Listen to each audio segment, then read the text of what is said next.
The house was quiet, too quiet. The hum of the refrigerator in the kitchen was the only sound breaking the silence, while the TV flickered with a pale blue light. I curled up on the couch in my hoodie and pajama pants, flipping through channels aimlessly. It was late, too late, and the air in the room felt heavy, almost oppressive, like the night itself was pressing down on the house. Something made me glance toward the window. Maybe it was instinct. Maybe it was the way the shadows seemed to move just a little too much. At first, I thought it was nothing, maybe a branch swaying or the reflection of light, but then I froze. Because there, standing just beyond the glass, was the faint outline of someone watching. As my eyes adjusted, the figure became clear. A man, tall, unnaturally thin, his pale skin ghostly under the moonlight. His beard was patchy and unkempt, his long, greasy hair hanging into his hollow eyes. He wasn't moving, just standing there in my yard, staring straight at me with a twisted smile that seemed to stretch too far across his face. Then he stepped closer. His shadow swallowed the window until his face pressed against the glass. His breath fogged the pain as he leaned in, eyes wide and unblinking. The smile never left his face. It was the kind of smile that told me, without words, that he didn't just want to be seen. He wanted me afraid. I stumbled backward into the hallway, my heart pounding so hard it felt like it might crack my ribs. My hands shook and my mind screamed at me to run, to hide, to do something, but I couldn't move. The air felt thick in my lungs, every shadow in the room stretching, darkening, as if the house itself was holding its breath. For a moment, I imagined what it looked like from his side, me trapped inside my own home like an animal in a cage, lit only by the TV glow. He could see me perfectly, every expression, every twitch of fear across my face, but I could see so little of him, only the things he wanted me to see. The sound of wood groaning made my blood run cold. He was stepping onto the porch now.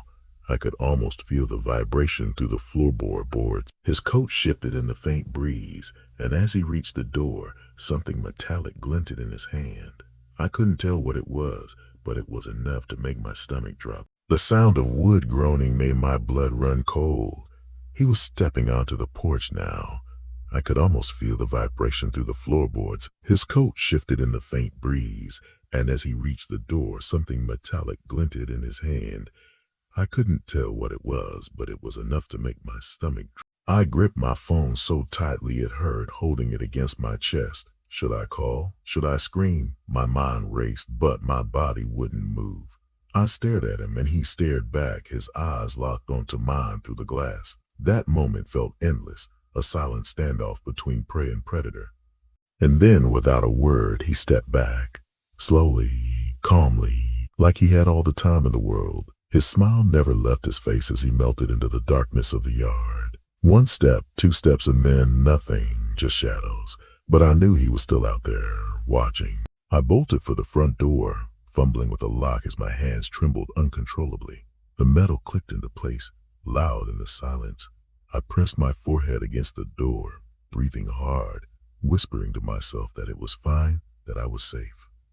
But deep down I knew a lock was nothing to him. When I finally dared to look outside again, my blood ran cold. The yard was empty, but in the soft mud below the window, there were prints, bare footprints. They circled the house, stopping at each window as if he had been testing them, one by one, before finally stopping at mine. When the flashing red and blue lights finally painted the walls of my living room, I thought I'd feel relief. The officers searched the yard, their flashlights cutting through the dark. But there was no one, no trace of him, no sound of retreat. He was simply gone. He was simply gone. The police left, promising to patrol the area. I stood by the window again, trying to convince myself it was over. But the glass told another story. There, faintly visible in the condensation, were the smudges of his hands, slowly fading but still there, proof that he had been close enough to touch me if not for the thin barrier of glass. Even now, I can't shake the feeling. The yard may look empty, the house may feel quiet, but in the darkness beyond the trees just out of sight, I know he's still there, watching, waiting, and I don't know when he'll decide to come back.